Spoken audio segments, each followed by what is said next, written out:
Spoštovana odlikovanca, spoštovani gostje, slišali smo uradne obrazložitve odlikovanj in moja naloga je, da spregovorim še nekaj veliko bolj neformalnih besed o tej svečani priložnosti.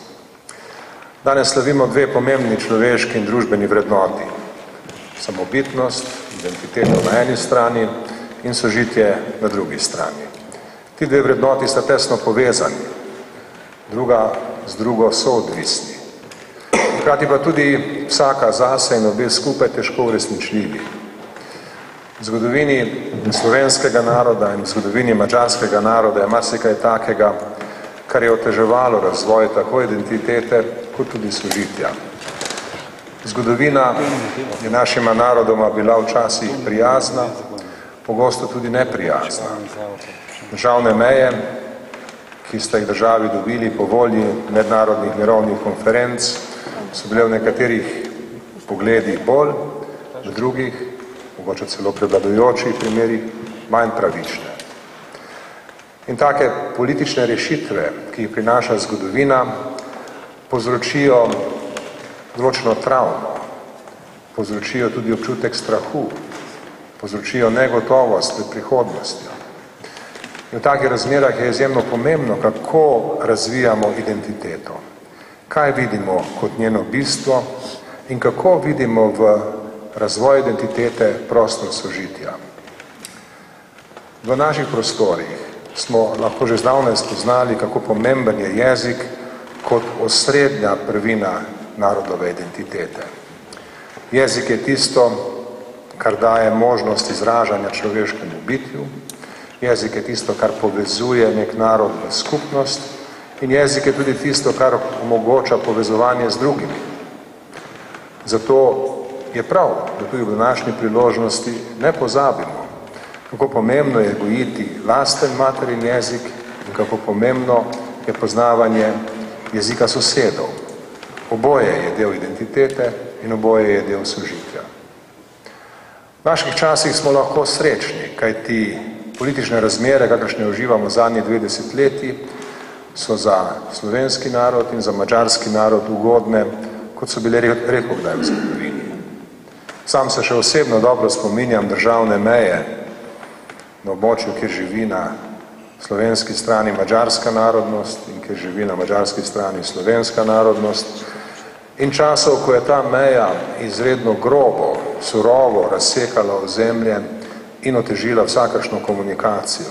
Takrat so bili potrebni resni napori, plemenito prizadevanje, veliko dela, da se je ohranilo pravo razumevanje pomena identitete in jezika in da se ni izgubila vera v sožitje, za katerega smo vedeli, da bo doživelo tudi boljše čase.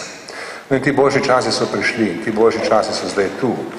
Danes živita slovenski in madžarski narod skupaj v Evropski uniji, državna meja je praktično odpravljena, obstaja seveda kot politična črta, ne obstaja pa več kot ovira za komunikacijo med ljudmi.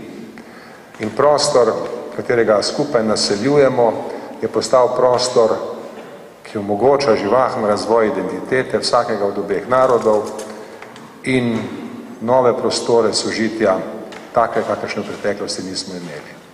Prav je, da te prostore izkoristimo in prav je, da vemo, da imamo ljudi, ki so privrženi temu in ki so svojim delom dokazali, da to znajo. Profesorica Marija Požonec je to svojo privrženost identiteti in sožitju izkazovala vse svoje življenje in temu izkazuje privrženost tudi danes. Svojim delom na pedagoškem področju, svojim političnim delom in svojim stalnim prizadevanjem za boljše kulturno in vsakršno drugo življenje madžarske narodnosti. Zveza slovenskih organizacij na Madžarskem je dokazala, da z osamosvojitvijo od nekdanje Demokratične zveze Južnih Slovanov ni prizadejana škoda nikomer, nasprotno, da so se tu odprli novi prostori in nove možnosti uveljavljanja identitete in sožitja. In z vsemi dejavnostmi, ki nikakor niso bile omejene samo na kulturo v ožjem pomenu besede, je pomagala k temu, da ima danes sožitje nove priložnosti in nove razsežnosti. Zato je dobro, da današnjo priložnost razumemo tudi kot trenutek optimizma, tako Tako Slovenci kot Madžari lahko gledamo prihodnost z optimizmom, zaupanjem vase, v svoje dosedanje dosežke in v boljšo prihodnost. Sam bi k temu dodal, da bom čez 2 dni ponovno uradno obiskal Republiko Madžarsko, da bom imel priložnost pogovoriti se z vodilnimi predstavniki te prijateljske sosedne države, članice Evropske unije in NATO, in da bom imel še posebej veliko veselje srečati se z delom intelektualne elite Madžarske v Segedu. Vse to izkazuje duh našega časa.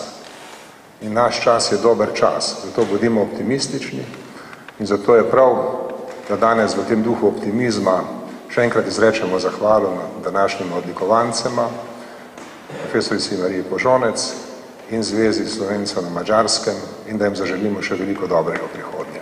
Hvala lepa.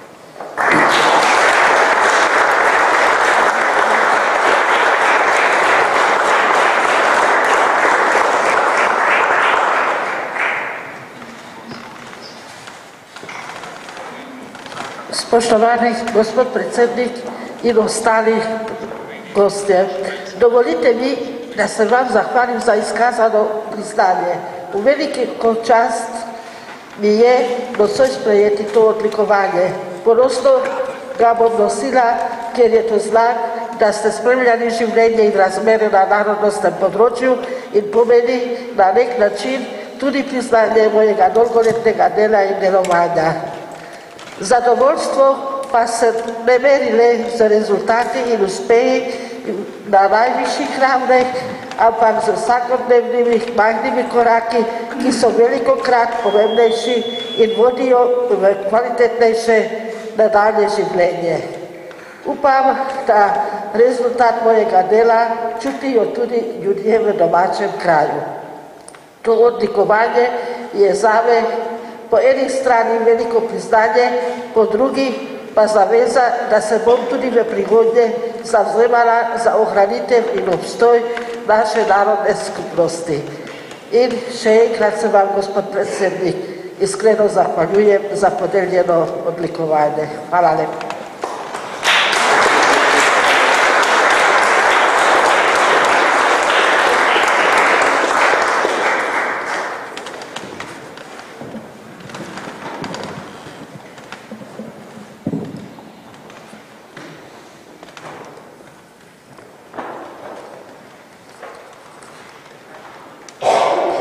Spoštovani gospod predsednik, dame in gospodje.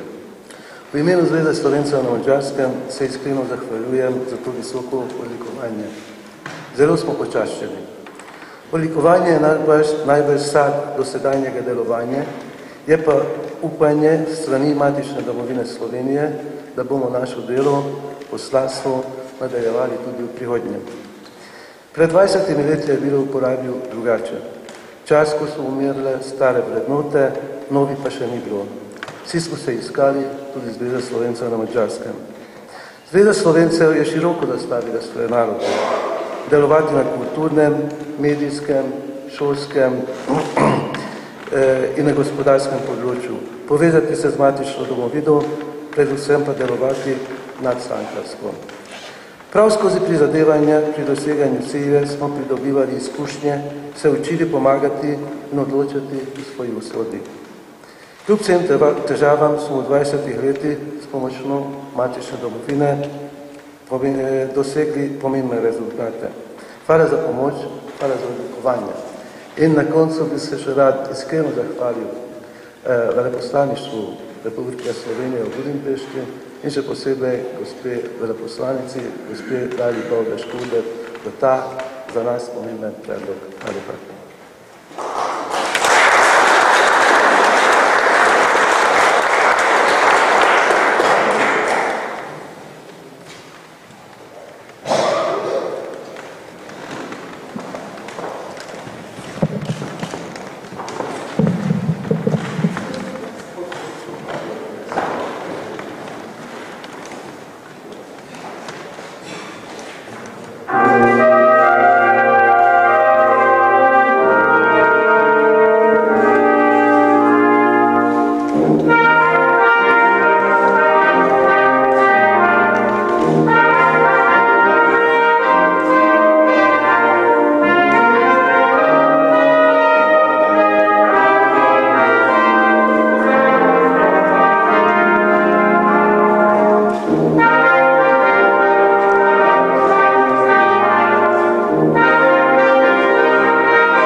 Uradni del slovesnosti zaključen.